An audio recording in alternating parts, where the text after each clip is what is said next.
So, welcome back to my YouTube channel mga katropa. Ngayon, ituturo ko naman sa inyo kung paano magbaklas at magkabit ng valve body mga katropa. So, itong unit, so dinayagnos sa labas, tapos dito dinala. So, yun. Sabi nung nag-diagnose sa labas, palit ng valve body. So, meron silang dalang valve body. So dito natin papalitan. Ito isang Ford Ranger 2.2 engine, automatic transmission. So papalitan natin ng valve body. Papakita ko sa inyo kung paano mag-remove at mag-reinstall.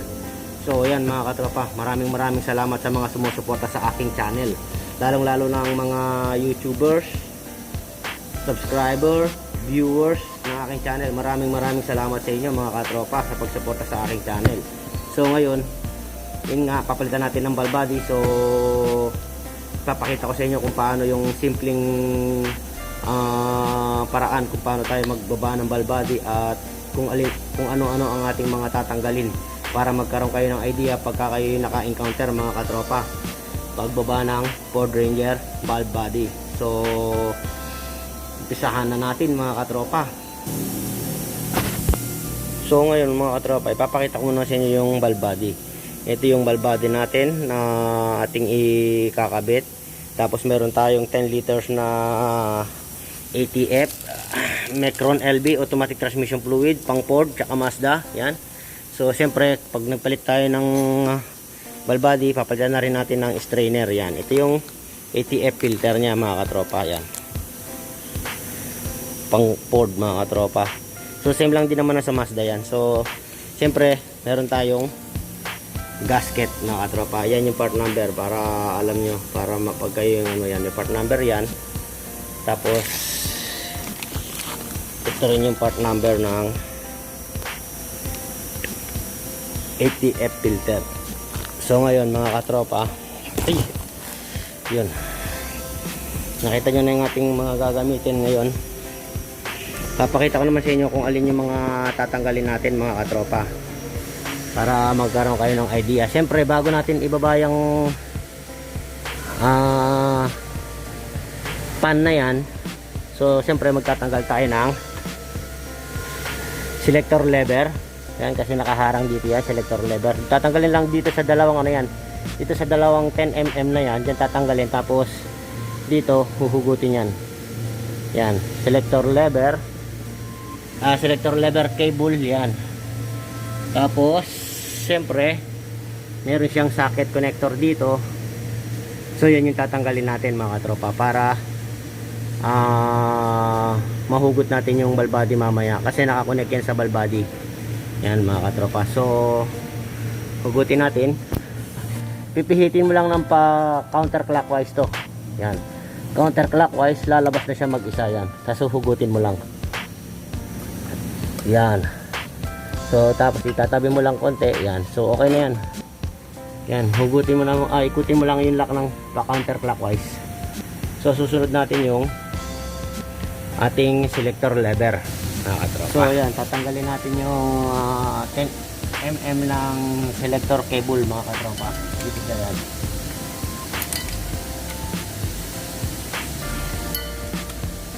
So yan, sa mga hindi pa nakakaalam kung paano baklasin, so tuturo ko sa inyo kung paano baklasin yung ating valve body.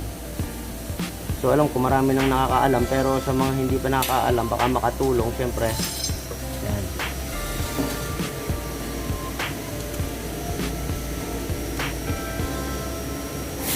So hindi ko lang alam kung ano yung ano nito, kung ano yung history nito. So basta dinala na lang dito.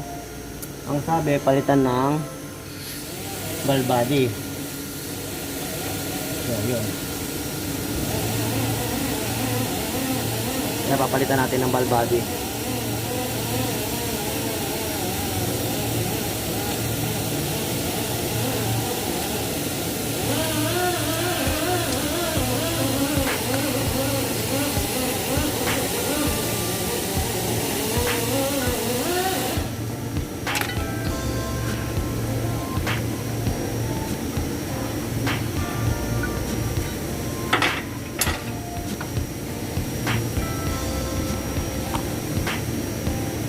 So isusunod natin, i-dry natin, luluwagan muna natin lahat para lumabas dito yung ano. Huwag natin tatanggalin bigla kasi maliligo kayo ng ATF. So luluwagan lang natin dahan-dahan para lumabas yung ATF at uubusin muna natin mga katropa.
So konti na lang yung lumalabas na langis mga katropa, pwede na natin tanggalin yung oil pan para malabas na natin yung valve body.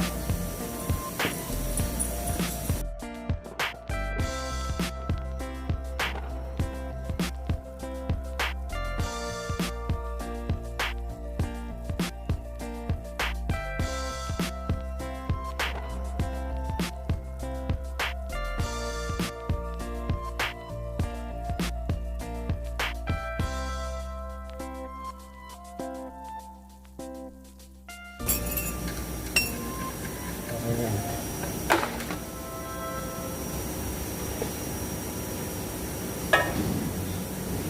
So marami pa siyang langis, puno pa yung oil pan. So ito na yung filter.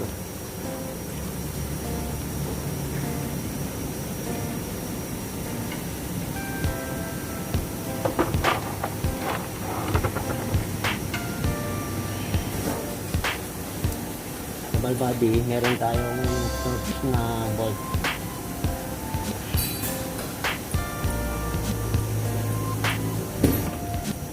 Tapos bago nyo luwagan yung valve body, so makikita nyo ito kulay puti. Ito yung pinakalak ng extension nya dun sa socket. Kailangan i-release to mga katropa.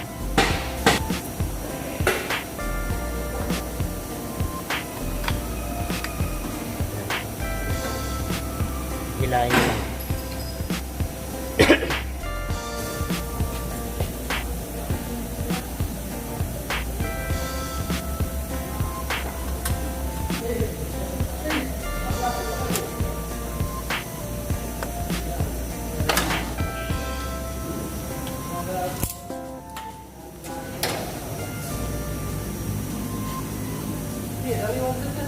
Ito na siya.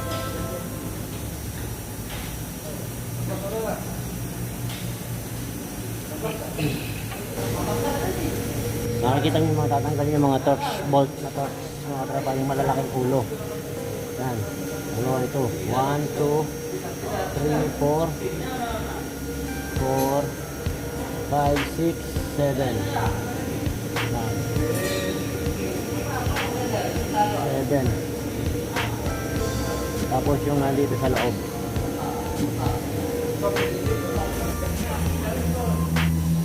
So mga 11. 1, 2, 3, 4,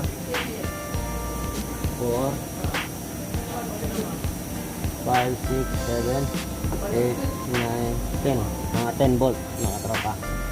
So una kong tatanggalin yun dun sa likod.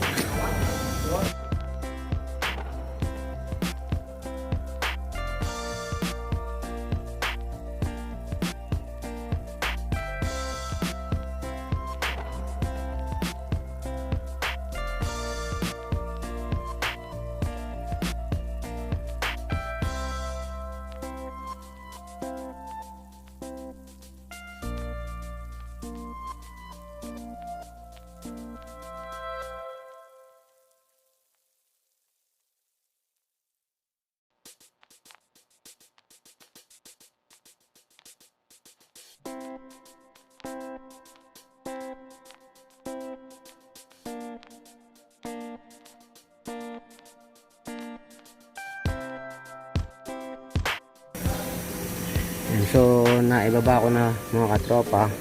So ito kaya ko ni-release kanina ito mga katropa dahil ito yung lock niya mga katropa. Yan, papasok dito yan, nakaganyan yan. So hanapin natin yung pinaka guide. Ayun, meron siyang guide, ayan o. Yung pinaka center na yan itatapat nyo rito sa pinaka ano na to. Yan, ganyan. So itong puti na to, ito yan, kung nakita nyo to, ito yun. So hihilayin nyo pababa yan kasi ito yung naglalak dito mga katropa sa ano na to. Yan, ito yung naglalak. Diyan naglalak ito, kaya hihilayin nyo to para mailabas nyo to. Yan, kasi pag hindi nyo tinanggal ito mahirapan kayo maghugot dahil kasi nakadugtong ito. So mas maraming ano, kung isang tao yung magbababa hindi kaya kapag hindi nyo inugot agad ito. So dapat huhugutin nyo agad ito, release ito, tapos hugot ito para maibaba nyo ng diretso lang, para maibaba nyo siya ng isang diretso lang. So kapag nandito to hindi nyo natanggal, nakalimutan nyo tanggalin, wala na mga tornilyo, so mahirap na, tapos ibabalik nyo ulit, lalagyan nyo ng tornilyo bago nyo matanggal ito mga katropa. Yan, so ito yung lock nya, hihilayin nyo pababa. Yan. So sa balbadi naman yung tornilyo nya ay 10. Yan, kung makikita nyo ito mga katropa, itatagil lang natin yan. Yan, yan yung tornilyo nya, 10 yan. 3 maliliit tsaka mahaba. Yan, itong mahaba. So yan yung tornilyo nya mga katropa. So sa oil pan siyempre normal naman yung sa oil pan. So siyempre gaya na sinabi ko mga katropa, ito yung posisyon niya, nandito yan, yan, nakaganyan yan. Nakaganyan yan dito mga katropa, yan, nakaganyan dito yan. Well, hindi sa butas mga katropa, hindi sa butas dito. Yan, nakapatay yung ganyan. Yung spring nasa taas kasi dito papasok yan mga katropa, yan o. Yan, ayan lang yung pinaka ano yan, pinaka key, yan o. Papasok dito yan sa butas mga katropa. Yan, medyo lumalabo kasi yan. Ito yung pinaka ano yan. Yan, ito yung iingatan nyo, yung titignan nyo ito. Tapos ito minsan ito sumasama rito sa ball body. So wala namang problema dyan, pwede nyo naman siyang ibalik dun. So tsaka ito baka sumama sa ball body dito, yan, hindi nyo mapansin sumama. So yan, pwede nyo naman ibalik, basta wag lang mawawala yung rubber, pwede nyo naman siyang ibalik mga katropa. So yan yung sa pagbaba ng ball body. Tapos mamaya ibabalik natin ng kung paano natin tinanggal mga katropa. So yung sa mga naghahanap nga pala ng lagayan ng ATF, dito siya mga katropa. Yan, ito yung pansukat ng ATF natin, yung dipstick. So tatanggalin mo itong 19mm na yan, may cover yan, yan o. So tatanggalin mo yung 19mm na yan, yan, pinaka cover nya yan o. Tapos huhugutin mo itong dipstick, yan, dyan mo siya susukatin. Ito yung dipstick nya mga katropa, yan. Paabutin mo rito sa A yung ATF nya yan, dito sa ano na to. Huwag lalagpas dito sa marking na yan mga katropa. So yan, yan yung location na ang ating lagayan ng langis dito. So dito yung filter, yan, yung filter nya. So ngayon i-aayos natin, i-set up natin, lilinisin muna natin to, pupunasan natin bago natin ikabit yung bagong ball body. So isa pa sa mga titignan nyo mga katropa, halimbawa itong unit na to mga katropa, dinala rito, hindi ko nga alam kung ano yung problema ng unit na to mga katropa. Tapos bigla na lang may dala silang ball body, may dalang strainer, gasket, tsaka ATF. So tsaka torque converter, pinalitan na rin ng torque converter to mga katropa. So bigla-bigla na lang na pinapapalitan yung ball body. So hindi ko alam kung anong trouble, kung anong issue. So hindi ko na naman tinest drive. So hindi ko alam kung anong issue, kung anong trouble. Tinest drive ko lang naman dito lang naman sa malapitan. So pag test drive ko, wala naman ako nakitang issue. Wala naman ako naramdaman na issue. So ngayon, di ba, binaba ko nga yung ball body. Siyempre pinakita ko sa inyo kung paano ko ibaba. Ngayon meron ako napansin mga katropa. Kung mapapansin nyo yung bearing yan, yung magnet, yan, meron siyang mga metal plates na ano mga katropa. Mapapansin nyo yan, meron siyang metallic plates. So yan, mapapansin nyo yan. Yung maliit na yan. Meron siyang metallic plates. So kung mapapansin nyo, meron din ako nakita rito ano, yan, ito yan, mapapansin nyo mga katropa. Ibig sabihin, pag merong ganyan mga katropa, merong bearing na may problema rito sa loob. Sa loob yan mga katropa pagka ganyan. So ibig sabihin, meron ngang problema. Kaya nila pinapapalitan. So palagay ko hindi sa ball body yung problema, sa loob ng system yung problema. Sa mga mechanical niya, sa mga bearing sa loob yung problema niyan mga katropa. Yun lang inapansin ko mga katropa sa ano, sa oil pan. Agad-agad kong tinignan kasi yung oil pan. Pinatuyo ko lang muna tapos tsaka ko tinignan. So ngayon, kung kayo yung magbababa ng ano, ng oil pan, yung transmission ay may problema, tapos pinabababa yung oil pan, pinapapalitan ng ATF, linis ng strainer or palit ng strainer. So titignan nyo yung pinaka magnet nya or yung pinakaloob ng ano rito. Siguradong meron mga ribaba yan mga katropa. So yan yung issue ngayon. So ititimbre ko muna sa kanila. Yan, na nakita ko yan, kung ipapatuloy ba nila yung pagpalit ng ball body o kung ano yung decision nila mga katropa. Ako walang problema sa akin, papalitan ko ng ball body yan. Pero kapag may problema pa, siyempre hindi ako masisisi kasi nga sinabihan ko sila na meron ako nakitang kakaiba. Yan, kung mapapansin nyo yan. Yan. So i-report ko muna mga katropa, tapos babalikan ko kayo. So ngayon yung decision ko dyan mga katropa, either magpalit sila or overhaul yung transmission.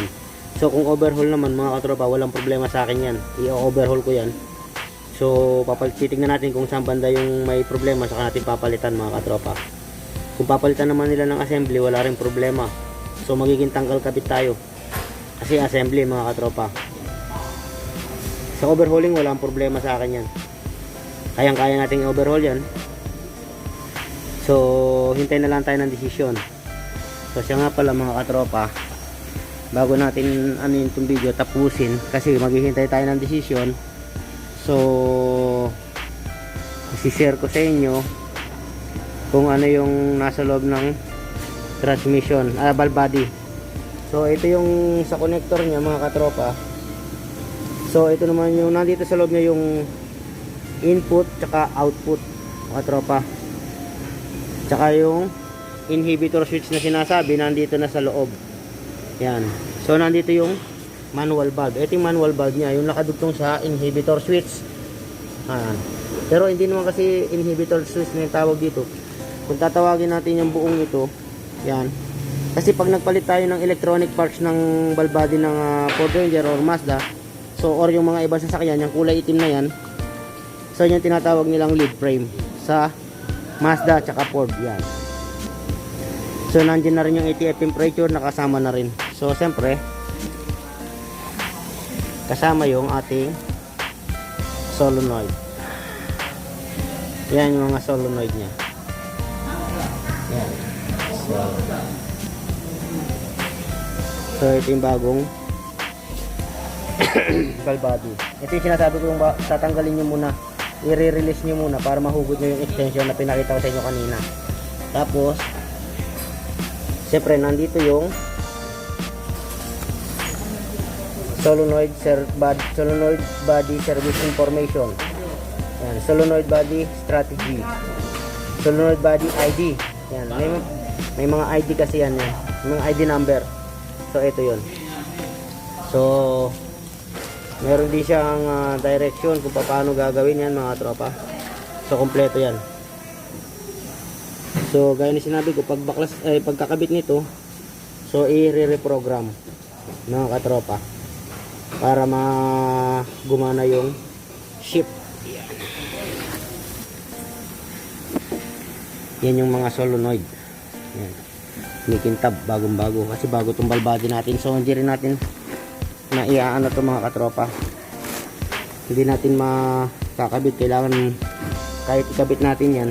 Pag meron yan, metal flex, wala rin silbi itong ano. Siguro hindi naman ito yung problema ng balbadi na inan nila eh. Ito yung problema sa loob ng mechanical. So, yan. Meron tayong 10 liters.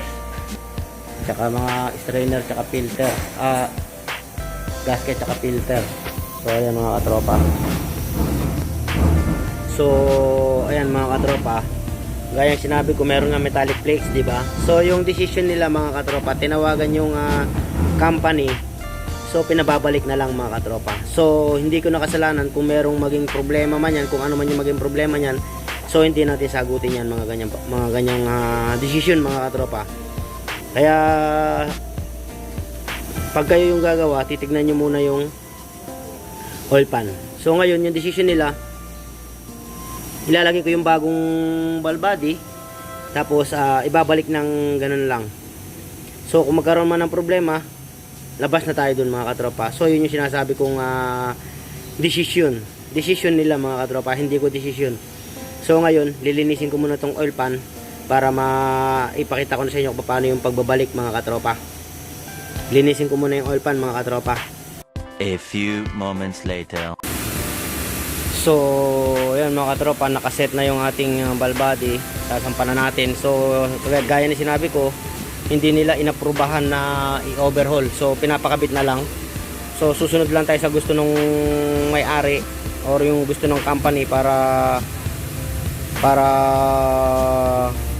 matapos na to.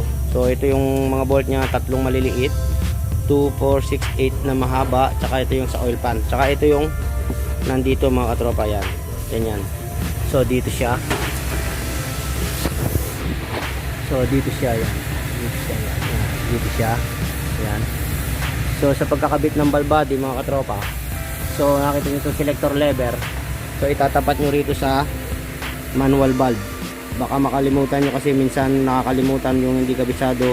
Pag hindi nakatapat dyan, hindi siya mag-ship, hindi maglalaro tong manual valve lang R, N, D. Yan. Pag hindi nakatapat dyan yung selector lever nyo sa manual valve, ito tinatawag na manual valve yan. So ito naman yung ating sensor. Yan. Kaya nasa loob yung mga sensor niyan. Kaya kapag may problema kayo sa sensor mga katropa, magpalit lang tayo ng lead frame. Yan. Depende sa trouble code mga katropa ng ating madidetect ng ating scanner. Yan.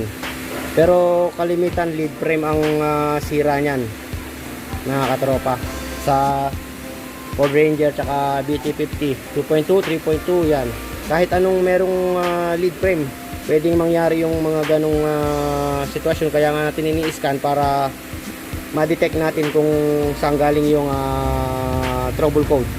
Pero siyempre, saan pa ba manggagaling yung trouble code kundi sa part ng electronic lang naman yung nadidetect ng scanner natin. Hindi nadidetect yung ball body, yung mga manual na parts, hindi nadidetect ng ball body. So kung mag-scan kayo, magkakaproblema sa electronics ng ball body. So yung solenoid, halimbawa yung inhibitor switch, TCM, solenoid, yan yung mga nadidetect ng ating scanner mga katropa. Kaya sa mga nag-i-scan, para magkaroon lang kayo ng idea, electronic ang nadidetect. Itong parts na to, ito yung tinatawag na, kumbaga sa ibang sasakyan, yung nasa labas yung inhibitor switch. So ito yung pinaka-inhibitor switch niyan mga katropa. Yan, kasama sa lead frame. Yan. So kaya pag may problema yung inhibitor switch, magpapalit tayo ng buong lead frame. So yan mga katropa, sinare ko lang sa inyo para magkaroon kayo ng konting idea. So ngayon ay assemble na natin mga katropa. Nalinis na natin yung part ng ating transmission, napunasan na rin natin yung paligid niyan. So ikakabit na natin.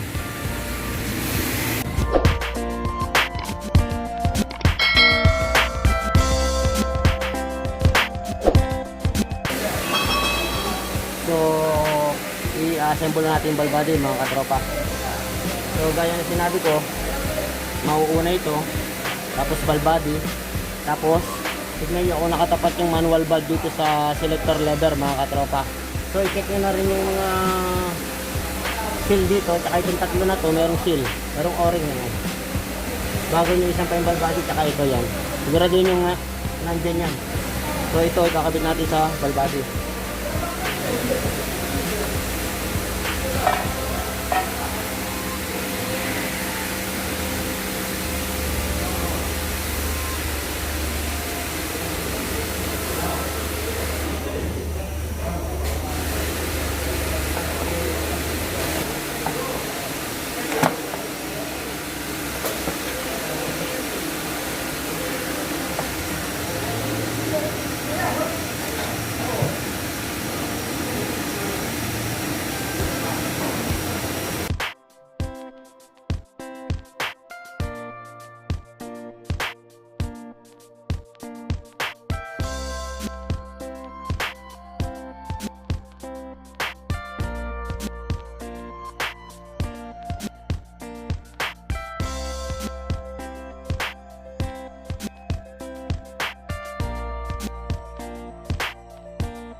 So, ito-torque natin ng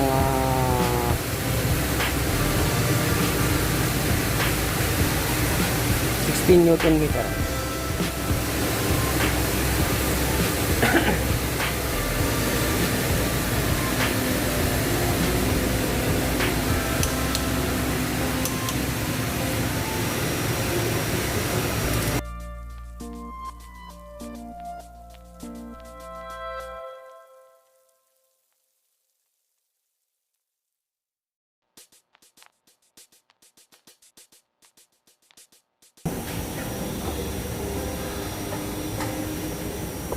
So, natorque na natin ng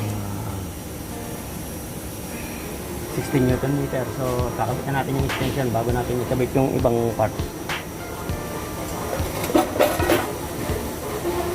Ngayon, sinabi ko sa pagkakabit ng extension, meron siyang guide yan mga katropa.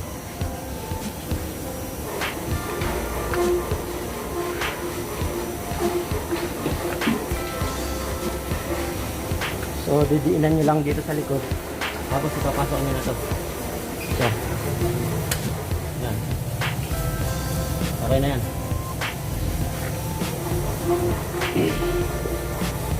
So, tapos kakabit nyo na yung wire niya.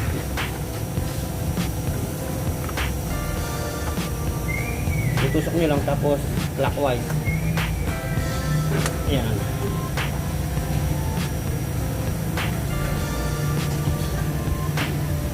So, tapos na tayo dito. Kapit naman natin ngayon yung strainer tsaka yung oil pan. Bagong filter natin. ATF filter yan. So, titingnan nyo ito kung meron. Baka wala ito eh. Ito yung pinaka-seal na.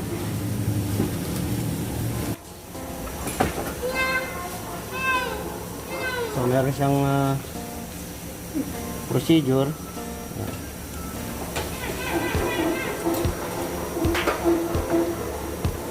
Meron siyang torque na 9 Newton meter. Yung mga oil pan bolt.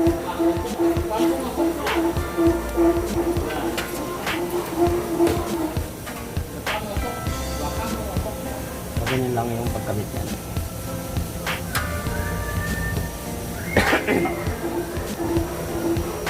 Siyempre, unahin natin ito.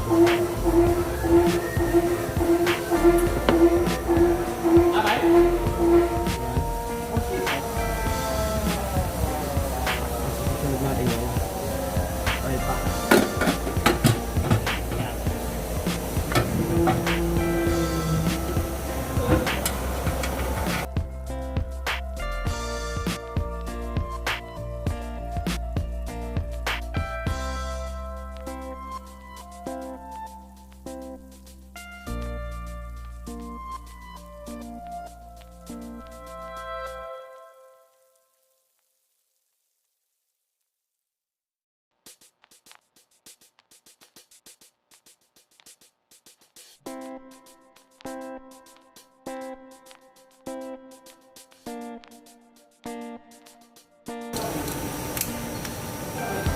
Torque natin ng 9 Newton meter.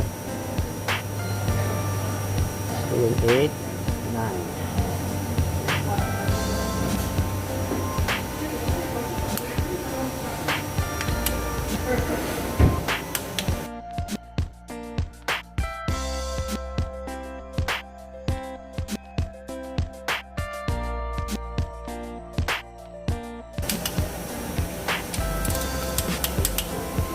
So, tapos tayo mag-torque ng 9 Newton meter. So, kakapitan natin tong shift cable. Yan.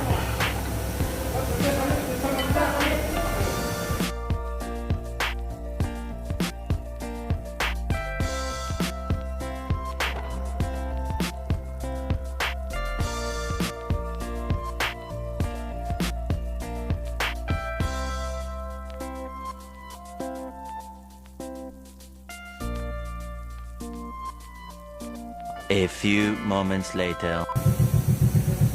So, sasalinan na natin ang ATF mga katropa. Meron tayong DIY na imbudo rito. So, sasalinan na natin. Hintayin natin hanggang umapaw dun sa transmission. Tapos, start natin. Tapos, painitin natin ng 50 degrees Celsius Fahrenheit. Tapos, saka natin checkin ulit.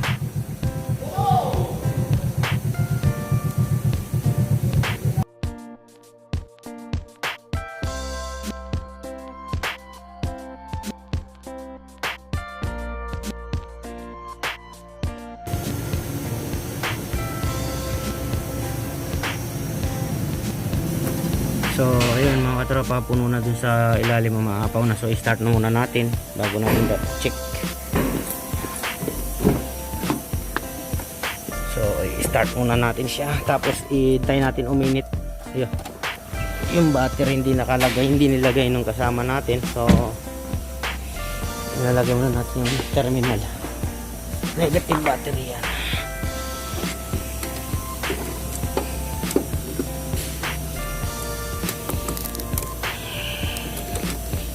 So yan.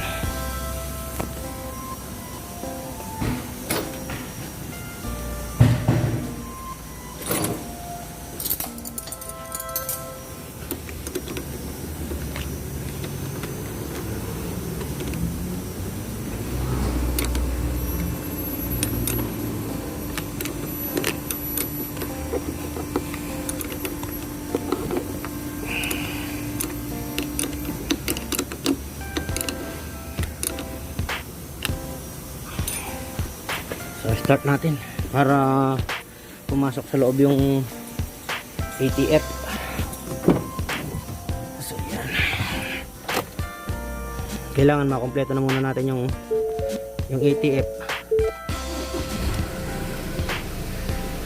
Kailangan makompleto muna natin yung ATF bago natin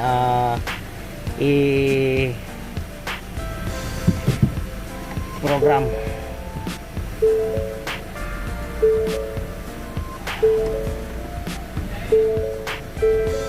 So yan, painitin muna natin siya ng mga 50 to 60 yan. So ingat tayo rito sa exhaust pipe. So mainit yan. So sukatin natin. Ayan. Tutusok nyo lang ganyan mga katropa. Tapos didiinan nyo. Tapos huhugutin nyo. So wala tayong nasukat dito sa ilalim. Ibig, ayan, sorry, hindi nyo pala nakita. So wala tayong nasukat dito sa ilalim. Ibig sabihin kulang pa yan.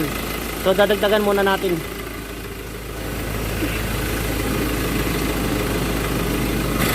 So nadagdagan na natin mga katropa. I-check na uli natin yung ating ATF kung sakto na ba. Yan, then sinabi ko mag-ingat tayo rito sa exhaust pipe. So yan.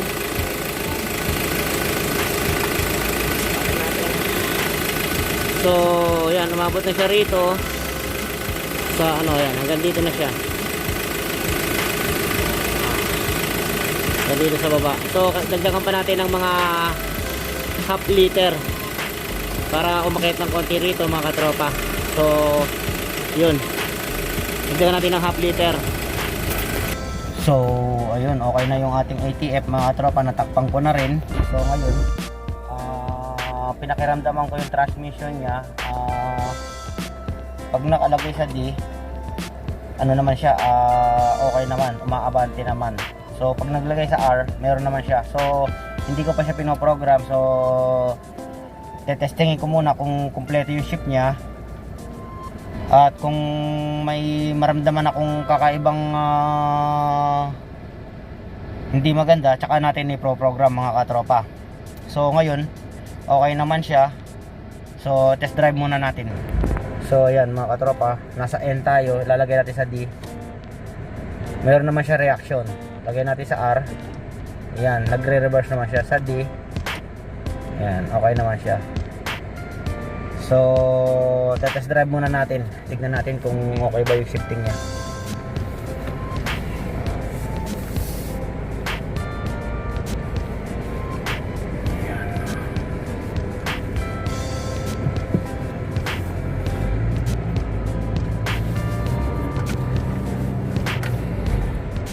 Oops, may shift shock siya mga katropa. Hindi pa tayo nakakalayo, so kailangan natin yatang i-reprogram.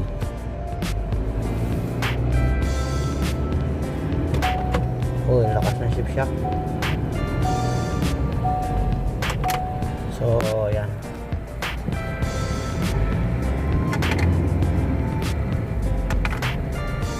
isa lang yung ano niya, yung shifting, ayaw mag-shift mga katropa. So kailangan natin reprogram. Ayun o. So U-turn na tayo. Ayaw mag-shift. So may shift shock siya. So check natin yung ano.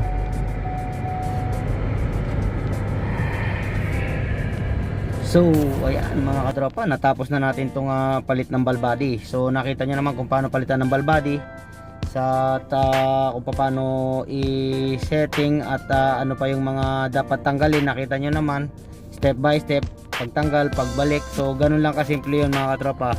Yung sa programming, kailangan talagang i-reprogram to mga katropa. Yung may-ari na lang daw yung magpapa-reprogram.